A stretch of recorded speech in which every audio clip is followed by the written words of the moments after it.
Since the terrorist attacks of September 11th, there's been an increase in security across the country, everywhere from airports to stadiums. But at what cost?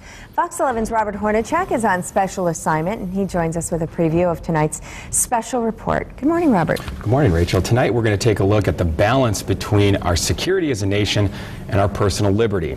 You know, in so many ways, 9/11 changed the way we look at security. The most noticeable change is probably at the airport, where now everyday items are confiscated and passengers are subjected to a much more intensive screening process.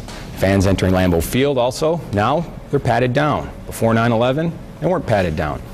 Law enforcement has also been given broad new powers to fight terrorism, and while the government says the Patriot Act has helped prevent future attacks, some say it goes too far. We have now such powerful tools of coercion and spying and threatening and blackmailing and so on that we need to be very careful, because this modern technology gives any centralized authority, could be the telephone company, whoever, potential for enormous power over our lives.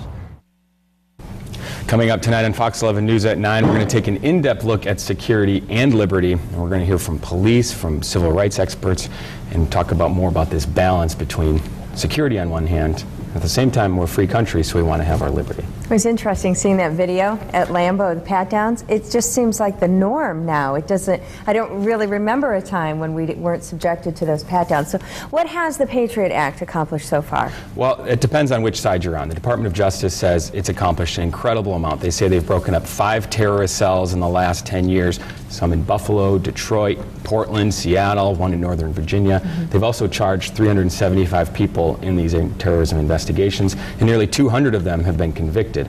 So that's the law enforcement on one hand. On the other hand, civil rights experts, they say the law goes too far, it invades people's privacy, and we don't need to throw it out. That's not what they're saying. They simply say we need to tweak it a little bit and add some protections for people. Are there concerns locally? You know, we talked to people about that. We didn't really find any huge concerns with things like the Patriot Act locally. We did find some people concerned about civil rights in general. But when you talk about things like the airport, things like Lambeau Field, the people who run those places say they haven't really heard too many complaints. But the fact is, if you want to go to Lambeau Field, you have to go through the security. Absolutely. If you want to fly on an airplane, you have to go through security. So another thing is, at the airport, we have not seen the body scanners yet. And that has raised quite a few eyebrows across the country. There's a lot of debate over that. Right. Those are supposed to come to Austin Straubel International Airport soon, so perhaps when that happens, we might hear a little bit more about it. Might hear some different things. All right, Robert, thanks so much.